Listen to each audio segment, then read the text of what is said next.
Assalamualaikum warahmatullahi wabarakatuh. Bismillahirrahmanirrahim. Alhamdulillahirabbil alamin wassalatu wassalamu ala asyrafil anbiya'i wal mursalin sayyidina wa maulana Muhammadin wa ala alihi wa sahbihi ajma'in. Subhanaka la ilma lana illa ma 'allamtana innaka antal alimul hakim wa tub 'alaina innaka antat tawwabur rahim. Amma ba'd. Pada kesempatan pertemuan ini kita akan membahas atau melanjutkan tema hal-hal yang membatalkan puasa. Mungkin akan mengulang sedikit tema yang minggu lalu, hanya sedikit. Hal-hal yang membatalkan puasa itu secara kelompok itu dibagi menjadi dua. Yang pertama, qismun yubtilu thawabas shaumi las shauma nafsah, yaitu bagian di mana di situ membatalkan pahalanya puasa, tetapi tidak membatalkan puasa. Jadi puasa tetapi pahalanya enggak dapat, hanya dapat puasanya. Artinya dapat puasanya itu puasanya sudah dianggap sah, tetapi tidak mendapatkan pahala. Itu bagian yang pertama. Bagian yang kedua, qismun yubtilus shauma wa kadzalikas shaum, yaitu membatalkan puasa juga membatalkan pahala puasa.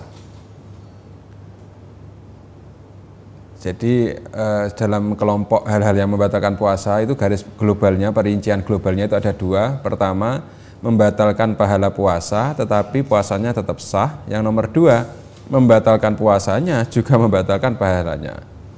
Untuk bagian yang pertama, yakni membatalkan pahala puasa tetapi tidak membatalkan puasa itu sendiri, artinya tidak membatalkan puasa itu puasanya sudah dianggap sah dan nggak perlu nyaur atau nggak perlu ngodok.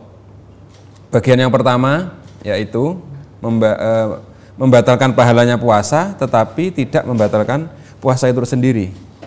Di sini dijelaskan ada beberapa, ada 6. Yang pertama, ghibah.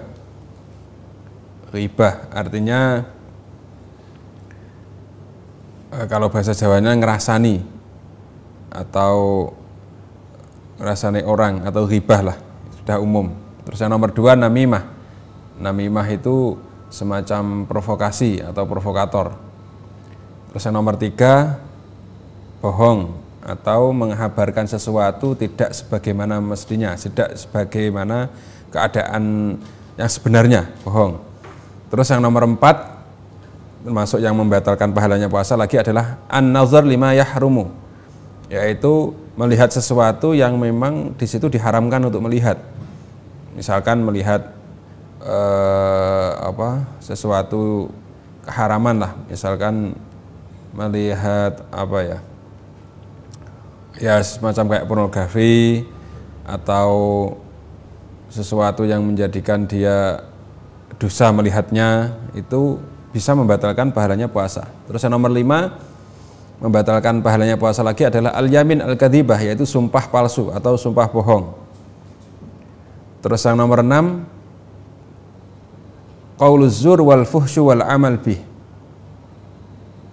yaitu dia bertutur bohong, berucap bohong, terus berucap omongan-omongan yang sangat jelek, artinya yang tidak sesuai dengan syariat, atau melakukan perkara yang di situ diharamkan. Misalkan memukul orang, misalkan menabuk orang, atau misalkan menyakiti orang nah itu sama, membatalkan pahalanya puasa. Terus bagian kelompok nomor 2, yakni tidak membatalkan puasa juga membatalkan pahala puasa. Itu ada banyak. Yang pertama, murtad. Ini juga membatalkan puasa. Dengan membatalkan puasa otomatis kan membatalkan pahalanya puasa. Murtad itu artinya keluar dari Islam. Orang Islam terus keluar dari Islam itu namanya murtad. Terus nomor 2, yang membatalkan puasa lagi, haid, nifas, melahirkan, meskipun hanya sebentar, itu juga membatalkan puasa. Terus nomor 3, gila, itu juga membatalkan puasa. Terus nomor 4, mabuk dan epilepsi. Kalau mabuk dan epilepsi ini bisa membatalkan puasa dengan catatan idza amma jami'an nahar, yaitu dalam sehari penuh itu full epilepsi atau full nggak sadar atau full mabuk. Tetapi ketika ada sadarnya walaupun beberapa menit, kalau menurut Mu'tamad, menurut Imam Romli di situ dikatakan puasanya sah. Jadi untuk masalah nomor 4, orang mabuk atau yang epilepsi, di sini ada dua pendapat. Yang pendapat pertama membatalkan secara mutlak jika mabuknya atau epilepsinya itu lebih banyak dalam sehari itu lebih dominan. Misalkan 12 jam, dalam sehari misalkan 24 jam, dalam sehari misalkan puasa 12 jam, itu tidak sadarnya misalkan 8 jam atau 6 jam, atau 7 jam. Berarti itu membatalkan. Itu menurut pendapat pertama. Kalau menurut pendapat yang kedua, dan ini bisa kita ikuti, yang penting ada sadarnya. Asal ada sadarnya, maka orang yang epilepsi atau orang yang mabuk itu hukum puasanya tetap dihukumi sah, artinya tidak batal. Dengan catatan dia pas saat tidak sadar juga tidak melakukan hal-hal yang membatalkan puasa. Misalkan nggak sadar makan, minum. Dalam arti meskipun ada sadarnya tidak dikatakan membatalkan, bukan berarti terus waktu puasa boleh mabuk-mabukan, tidak. Dalam hal tidak membatalkan puasa jika ada sadarnya iya, tetapi dalam hal dia mabuknya ya juga salah atau berdosa. Terus yang membatalkan puasa lagi nomor selanjutnya adalah al-jima, yaitu kumpul atau bersetubuh dengan istrinya di siang hari bulan Ramadan mukhtaron. Di samping ini membatalkan, dalam nomor ini, dalam kaitan nomor 5 yang membatalkan puasa ini, yakni jima, di samping membatalkan puasa juga kena hukuman. Hukumannya di samping berdosa dia wajib untuk melanjutkan puasanya, artinya setelah kumpul dengan istrinya bukan berarti terus enak makan seenaknya, tetap nggak boleh makan minum. Begitu juga dia akan kena hukum ketika sudah selesai Ramadan, dia kena hukum harus urutannya 1 memerdekakan budak. Kalau sekarang nggak ada, nomor 2 puasa 2 bulan berturut-turut. Nah ini apakah yang dihukum ini, apa yang kena sanksi ini, apakah yang suami apa istri? Ini ada 2 pendapat. Ada yang mengatakan khusus suami, ada yang mengatakan suami ya kena, istri ya kena. Jadi ini khilaf para ulama. Saya ulangi, yang nomor 5 dari hal yang membatalkan puasa adalah bersetubuh atau jima antara suami istri. Dan di sini di selain membatalkan puasa juga ada tambahan sanksi, yaitu kena hukum dia harus memerdekakan budak. Kalau sekarang sudah nggak ada budak, puasa 2 bulan berturut-turut. Masalah apakah yang laki-laki, apakah perempuan, apa dua-duanya, itu khilaf. Ada yang mengatakan laki-lakinya saja, ada yang mengatakan ya laki-laki ya perempuannya, artinya ya suaminya ya istrinya. Kalau ada 2 pendapat, biasanya milih yang satu saja, milih yang suaminya. Kenapa kok ada pendapat yang suaminya?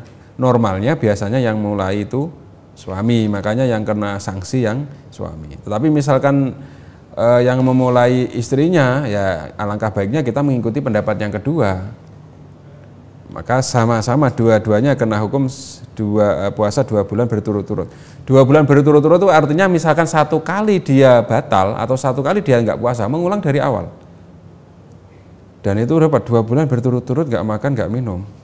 Ya, karena sanksinya berat makanya lebih baik tidak usah. Terus ada orang yang cerdas tapi cerdas ngakalin, itu biasanya saya membatalkannya nggak langsung kumpul kok, saya makan dulu minum dulu. Ya kalau itu memang nggak kena hukuman itu, tapi wallahu a'lam besok gimana, karena intinya kan dia niatnya pengen kumpul cuma ngakalin minum dulu, akhirnya yang membatalkan puasa kan minum, bukan atas nama kumpulnya. Nah itu wallahu alam, besok gimana itu wallahu alam. Yang jelas atas nama dohir ya memang dia membatalkannya hanya minumnya, bukan kumpulnya. Tapi kan itu jenenge ngakali, namanya tuh ngakali. Sama kayak nanti diakalin ada cerita uniknya, ada cerita unik orang itu kalau terbiasa ngakalin, besok bisa diakalin gini, saya misalkan orang tersebut nggak pengen masuk neraka, tetapi oleh Allah misalkan dimasukkan ke tong kemudian langsung dilempar ke neraka. Misalkan dia bertanya, kenapa saya dimasukkan ke neraka? Saya nggak masukkan neraka kamu, saya memasukkan tong ke neraka. Bukan dianya, tapi tongnya yang dimasukkan. Akhirnya kan sama-sama ngakalin, ya malah repot. Lebih baik nggak usah. Terus kemudian yang membatalkan nomor berikutnya adalah wusulu ainin min manfadin maftuhin ilal jawfi, yaitu masuknya sesuatu ke dalam tubuh lewat lubang yang sudah terbuka. Artinya lubang-lubang yang sudah ada, kayak mulut, hidung, telinga, terus dua kemaluan itu. Misalkan ada sesuatu yang masuk ke situ, apapun bentuknya yang masuk, itu membatalkan puasa. Yang tidak masalah, tidak membatalkan puasa itu misalkan angin masuk nggak masalah, atau debu yang kecil yang kita nggak bisa dilihat kasat mata, debu yang nggak bisa dilihat oleh kasat mata, itu juga nggak masalah. Tapi kalau debunya kelihatan, artinya tahu betul wujudnya debu, terus kita hirup, wah itu juga bisa membatalkan. Dengan perincian nomor yang membatalkan nomor 6 ini, berarti kalau misalkan kita suntik, itu dohirnya tidak membatalkan puasa. Jadi misalkan kita pas posisi besok misalkan di Ramadan jatah vaksin atau apa, itu tidak membatalkan puasa, karena masuknya vaksin itu tidak lewat lubang yang ada, tetapi membuat lubang baru, itu enggak masalah, tidak membatalkan puasa. Terus kalau masalah hukumul ibrah atau hukum suntik, itu memang ada perincian beberapa ulama. Ada yang mengatakan tidak membatalkan, ada yang mengatakan membatalkan. Yang mengatakan membatalkan itu ketika berpendapat bahwa karena hakikatnya yang disuntikkan itu kan ya masuk ke dalam. Terus ada lagi yang berpendapat kenapa suntik kok ada yang mengatakan membatalkan, karena bisa jadi yang disuntikkan adalah nutrisi atau apa yang mana setelah disuntik misalkan jadi kenyang, setelah disuntik misalkan tidak haus. Nah itu kalau memang niatnya suntik untuk itu, bisa menurut ulama ini membatalkan puasa. Tapi kalau suntik hanya sekedar misalkan suntik vaksin, suntik atas nama sakit biasa terus disuntik, itu enggak masalah, artinya tidak membatalkan puasa.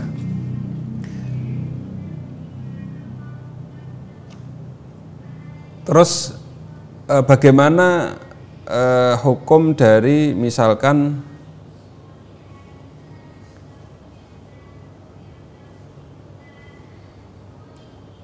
air liur atau air liur atau air ludah itu dikumpulkan di mulut, terus kemudian dikumpulkan terus kemudian ditelan, apakah itu membatalkan? Itu tidak membatalkan, kecuali kalau memang sudah dikeluarkan terus diambil lagi, lah itu membatalkan. Kalau masih di mulut dikumpulkan ditelan, itu enggak masalah. Tapi kalau sudah keluar dari mulut, itu namanya sudah kayak orang makan atau orang minum.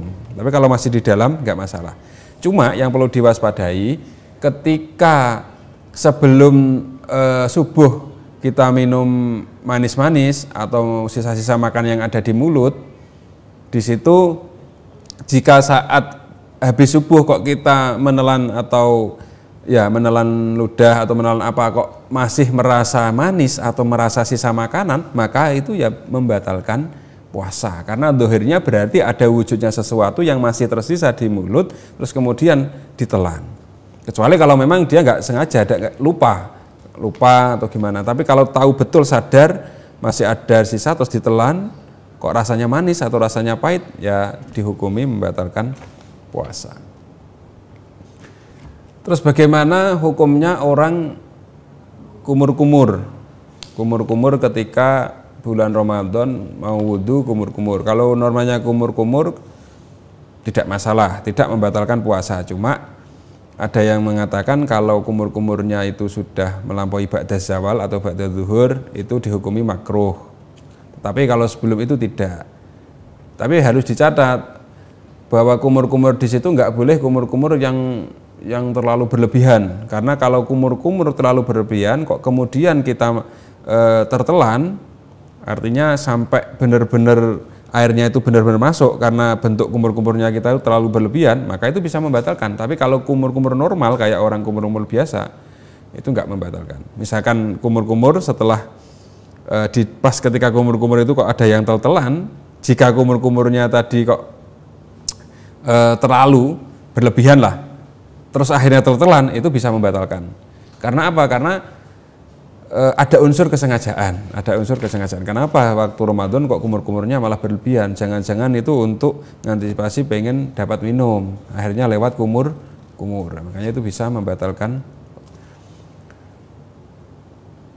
Terus yang membatalkan puasa lagi adalah al-istimta, yaitu keluarnya sperma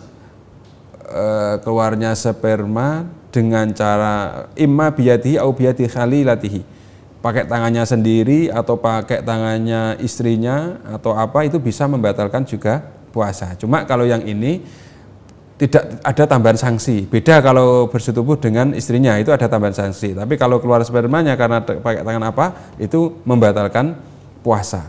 Di samping membatalkan puasa, itu nanti juga bisa membatalkan pahalanya puasa.